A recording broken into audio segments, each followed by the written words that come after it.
Welcome to sandbox8.com, and today we have a very special guest. We have top PGA instructor and author Jeff Ritter with us. Jeff, who I met this year at the 2010 PGA Merchandise Show, was hanging out at the Sligo booth, and he was actually promoting his new book, which is called Your Kid Ate a Divot, 18 Life Lessons from the Tee. And Jeff, thanks for joining us today, and let's talk about the book. For those who haven't read the book yet, give us some background. What's the book about, and how'd you come about, writing this book? Well, I do a lot of golf writing for different magazines. I write for a magazine called Golf Punk Magazine, which is in the UK.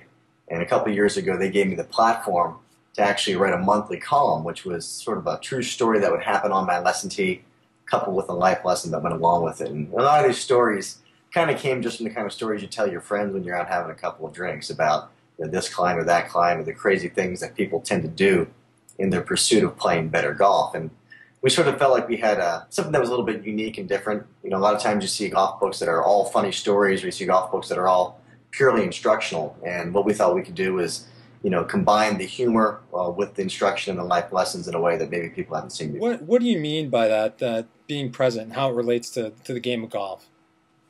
Well, I was reading a book by Eckhart Tolle, and maybe it's Eckhart Tolle, I'm not sure about the pronunciation of his last name, but he was basically saying that, we all create our own suffering based on our fear-based attitudes of what has happened in the past and what might happen in the future. And when you think about a round of golf, it's really easy to kind of get rolling and doing pretty well through the first 9 holes. But now you make the turn and you're cruising down the back 9, and for a tournament golfer, it might be, trying to finish and win a major championship. For a club golfer, it might be just trying to throw a couple pars together to shoot their best score ever. But they start getting out of the present, and they start thinking about what might happen at some of the point other than right now.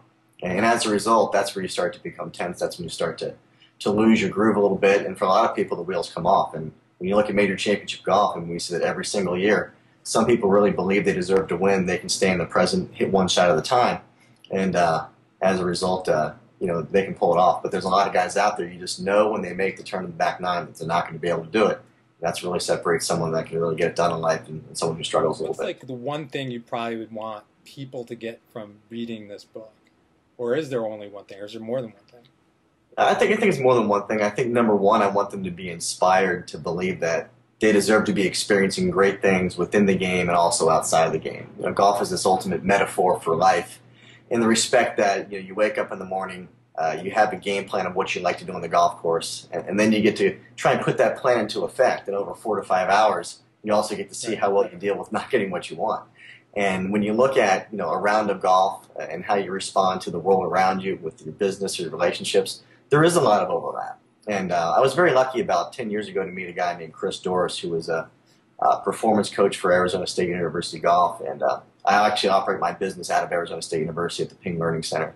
And he was really a good friend of mine, and he started talking about things that we can do with junior golfers to improve. And we sort of talked about how he deals with performance on the PGA Tour level, and started giving me some different books. And some of them were Deepak Chopra type books. Other ones were the 4 Agreements by Don Miguel Ruiz. And I just started getting sort of immersed into this other side of life that really connected to sports. And I really enjoyed the messages. And as I started giving golf lessons, the things that I was reading about started to find their way into the lessons I was giving people as it related to learning how to coach a sport. And over the last 10 years, I just sort of enjoyed the life lessons aspect of coaching. So when someone comes out and they have a golf lesson with me, obviously they have a desire as it relates to striking the golf ball better or shooting lower scores. But very often in golf, your clients become your friends, and your conversations get a little bit deeper than just how to fix a slice or how to fix a hook. So it's not uncommon for a golf lesson to start entirely technical, but then for it to veer off into different topics. And I like to incorporate the things I do in my life with my coaching, and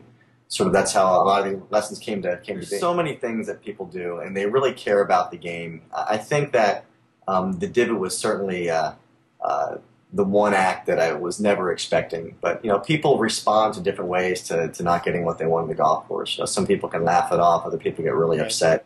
The ideas that people have. One of the stories in the book was one of my favorites was called The Tale of the 20-Pound Shoes, and I was teaching for Golf Digest schools up in New Jersey. And a gentleman came in and he just complained about how much issues he had with his balance. And, with golf, golf's a cause and effect game. So the reason why he was losing his balance because he had this swing shape that was hitting into the ground, taking such a deep divot that he was actually kind of standing up and leaning back to try and not crash the ground so hard. So I gave him a traditional golf lesson, flattened his golf swing out, fixed his divots, fixed his ball flight, and sent him on his way.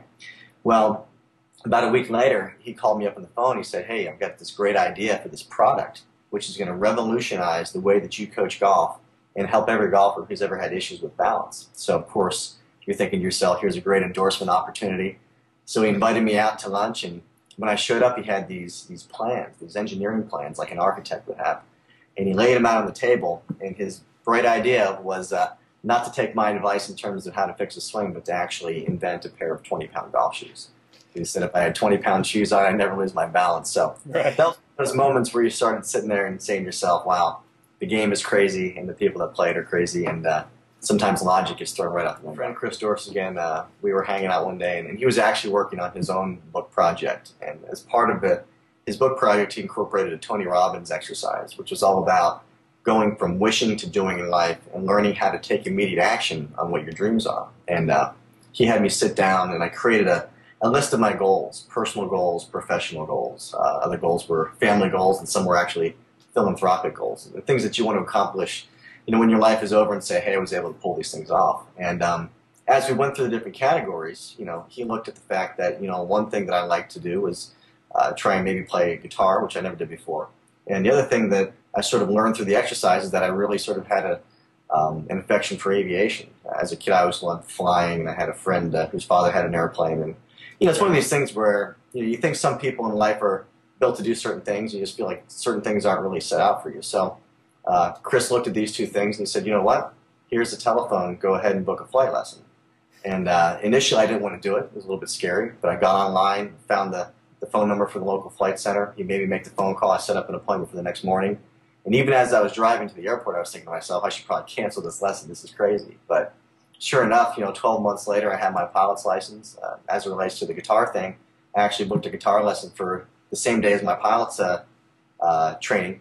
And 6 months later, I was strumming my guitar in a bar with some friends and singing Brown Eyed Girl in front of a room full of drunk people. And it was one of these things where if I didn't have those kinds of experiences, someone pushing me in a direction that was going to sort of unlock this new journey, I'd still be wishing I was doing those things. I would be going to clubs, looking at someone up on stage saying, boy, I really wish I could play an instrument. Or I'd be watching an airplane flying in the sky going, man, I really wish I would have done that. So I think that the more you can sit down and say, this is what I really want out of life, and then have the guts to pick up that phone call and set a meeting or set an appointment or put something on your calendar that you're going to do, once you make that initial shift from wishing to doing, you're going to set open a whole new slew of adventures that you never dreamed possible. But most people are too afraid to take that first step, and I think they realize if they could just make that first move to doing something new, that they'd be able to do it. And I surprise myself, and I try and take these lessons into my golf lessons. If someone wants to play in a tournament, I'll say,